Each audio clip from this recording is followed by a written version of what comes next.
Praise the Lord. இன்றைய பலப்படுத்தும் வார்த்தை யோசுவா 3வது அதிகாரம் 7வது வசனம். Joshua chapter 3 verse 7. இன்று அவர்கள் கண்களுக்கு முன்பாக உன்னை மேன்மைப்படுத்துவேன். Today I will begin to exalt you in the eyes of all Israel. ஹல்லேலூயா. உங்களுடைய வாழ்க்கையில அநேக மனுஷங்க உங்களை ஏளனமா பேசுகிறாங்க, உங்களை மதிக்காம சில காரியங்கள்லாம் அவங்க செய்றாங்க, அப்படிதானே?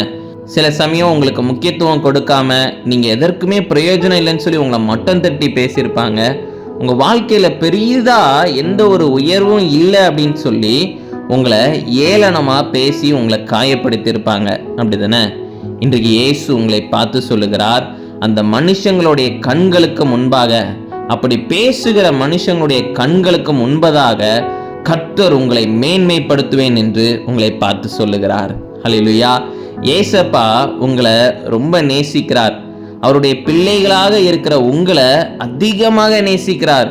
அவருடைய பிள்ளைங்களை யாராவது ஒருத்தங்க ஏதாவது சொல்லிட்டாங்கன்னா ஏசப்பா என்ன செய்வாங்க? ஐயோ, என் பிள்ளை இந்த மாதிரி சொல்றாங்க, என் பிள்ளைக்கு நான் ஒரு நல்ல வாழ்க்கையை ஏற்படுத்தி தருவேன், என் பிள்ளையை நான் உயர்த்தி வைப்பேன். அந்த மனுஷங்க பேசுகிறவங்களுடைய கண்களுக்கு முன்பதாக நான் என் பிள்ளையை உயர்த்தி வைப்பேன் என்று கர்த்தர் உங்களை மேன்மைப்படுத்துகிற தேவன். அதனால இப்படிலாம் உங்களை பேசுறாங்களே, உங்களை மட்டம் தட்டி இப்படி பேசுறாங்களே, உங்களை ஏளனமா பேசுறாங்களே, உங்களை ரொம்ப கீழ்த்தரமா நினைக்கிறாங்களே நினைச்சு கவலைப்படாதீங்க. எல்லாருடைய கண்களுக்கு முன்பதாக கர்த்தர் உங்களை மேன்மைப்படுத்துவார், உங்களை உயர்த்துவார். வாழ்க்கையில அநேக நாட்கள் நீங்க காத்திருக்கிறீங்க, உங்களுடைய காத்திருப்பு வீண் போகாது. கர்த்தர் உங்களை உயர்த்துகிற நாள் வந்து விட்டது.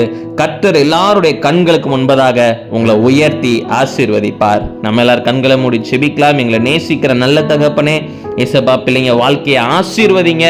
ஆண்டவரே ஏசப்பா, அநேக இடங்கள்ல தகப்பனே ஏசப்பா மனுஷங்களால ஆண்டவரே ஏசப்பா மனமுடைந்து போயிருக்கிறாங்க.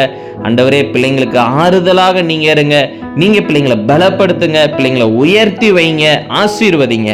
இயேசுவின் மூலம் ஜெபிக்கிறோம் எங்கள் ஜீவனுள்ள பிதாவே. ஆமேன், ஆமேன், ஆமேன். கர்த்தர் உங்களை வெட்கப்பட்டு போக விடமாட்டார். அவர் உங்களை மேன்மைப்படுத்துவார். அவர் உங்களை உயர்த்தி வைத்து உங்களை ஆசீர்வதிப்பார். God bless you. Have a blessed day.